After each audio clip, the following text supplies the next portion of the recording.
यार दोस्तों समझ में नहीं आता यार। हम जनरलों की पहली परेशानियां क्या कम है? सरकार ने पहले ही हमारी इतनी बाट लगा रखी है कि साले बच्चे लोग सी बातें 90 90 से ऊपर लाते हैं, परसेंटेज हैं, तब भी सड़क की झाड़ू लगाने पर भाई साहब मजबूर हो जाते हैं। चला 90% वाला बच्चा यानी कि सड़क पर जा कर के यानी कि पानी पूरी बेच रहा है, ठेले लगा रहा है, दूसरे की सी बातें दो दो चार चार पापा यार की नौकरियां कर रहा है। पहले ही इतनी मार पड़ी हुई है यार, हाथ धो के पीछे पड़ गई सरकार। तो साला अब यूजीसी ला करके और बस और जनरलों की बाट लगा दी यार। क्या ऐसा बुरा किया है भाई साहब? हैं? क्या बुरा किया है हमने? इतना बड़ा पाप कर दिया है यानी कि हमारा सर्वमूल नष्ट करने पर तुली हुई है गवर्नमेंट भी। यार दोस्तों, आपस में लड़वाना, मैं जहाँ तक सोचता हूँ यानी कि दुनिया की सबसे अगर कोई बुरी बात है तो वो है आपसी एकता को भंग करके एक दूसरे के विरुद्ध जो है कर देना। अभी 26 जनवरी गई है, क्या कहता है 26 जनवरी? संविधान लागू हुआ, क्या सिखाता है? भाईचारा सिखाता है, स्वतंत्रता सिखाता है, सम्मान सिखाता है। बड़े बड़े लोगों ने भाषण दिया है 26 जनवरी। यार 26 जनवरी जो है देश को जो है एक संविधान जो है मिला नया। तो वो जो 26 जनवरी है, जो संविधान है, वो हमें सिखाता क्या है? हमें सिखाता है समानता, स्वतंत्रता और और क्या? और आपसी एकता। तो यार ये केवल भाषणों में रह गई है? भाषणों में रह गई, बल्कि करा क्या है? समानता खत्म, स्वतंत्रता खत्म, एकता खत्म। यानी तीनों चीजों को सीबत एक झटके में गवर्नमेंट ने ठाक से ना गोली मार दी यार। क्या वजूद रह जाएगा? एक तरफ बात करते हैं देश हमारा ऐसा होना चाहिए, देश हमारा इतना विकसित होना चाहिए, देश हमारा उन्नति करना चाहिए। उन्नति कैसे होती है? हैं? समझदारी से या गमारता से?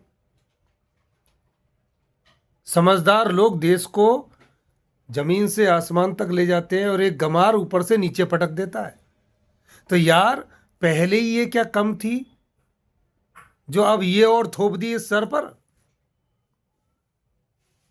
भाई समझो, समझो। और इस देश की योग्यता, अगर इस देश की ताकत एकता यानी कि योग्यता और एकता को अगर तोड़ दोगे ना, तो भाइयों ना ये जमी रहेगी, ना ये देश रहेगा, ना वो रहेंगे, ना हम रहेंगे, ना कुछ रहेगा। इसलिए योग्यता और एकता, इन दोनों को कभी भी तोड़ो मत। इनको अपनी जगह मजबूती से कायम रहने दो। जिस जगह योग्यता की जरूरत है वहां योग्यता लो, वहां कोई भेदभाव मत कीजिए। अरे आजकल यार देखते हैं सी बातें, हॉस्पिटलों में देखो, ऐसा क्यों है यार? एक 40% वाला बच्चा डॉक्टर बनता है, एक 90% वाला बच्चा सी बात है चपरासी भी नहीं बन पाता। क्यों? इतना तो कॉमन सेंस है ना कि भाई साहब जिसने 90% लाई है उसकी योग्यता काफी हद तक है, और फिर मेडिकल लाइन में और जो आपकी जिंदगी बचा रहा है, तो वो क्या करेगा? जिंदगी बचाएगा या फट से ना टिकट काट देगा? बड़े बड़े इंजीनियर्स लोग इस देश को चलाते हैं, इस देश को विकसित करने में बहुत बड़े इंजीनियर्सों का बड़ा बड़ा हाथ है। यार वहां योग्यता नहीं तो क्या होगा? सब खत्म होगा। इसलिए मैं ये कहूंगा भाई साहब, इन जनरलों को बचने दो। ये हमारी देश की जो है एक मजबूत ढाल, जिसे कहते हैं अगर कोई अपार्टमेंट, कोई बड़ी बड़ी मल्टियां बनती हैं तो उसका मजबूत हिस्सा क्या होता है? उसके पिल्लर, जिस पे वो खड़ी रहती हैं। तो दोस्तों ये जो जनरल जाति है ना, ये पिल्लर है देश का। अगर ये मजबूत सशक्त रहेगी तो बिल्डिंग खड़ी रहेगी, अगर ये गिर गई ना तो बिल्डिंग एक सेकंड में गिर जाएगी, फिर कभी खड़ी नहीं हो पाएगी। इसलिए दोस्तों, कभी भी शिक्षा और एकता, इनमें भेदभाव ना करें, इनको सर्वोपरि रखें। चाहे कोई भी हो, कोई भी जाति हो, अरे कोई प्रजाति हो, जाति हो, कुछ भी हो, जिसकी योग्यता बस वो नंबर 1, और भाईचारा, एकता हमेशा बनी रहे, तब जाकर के देश सशक्त, विकसित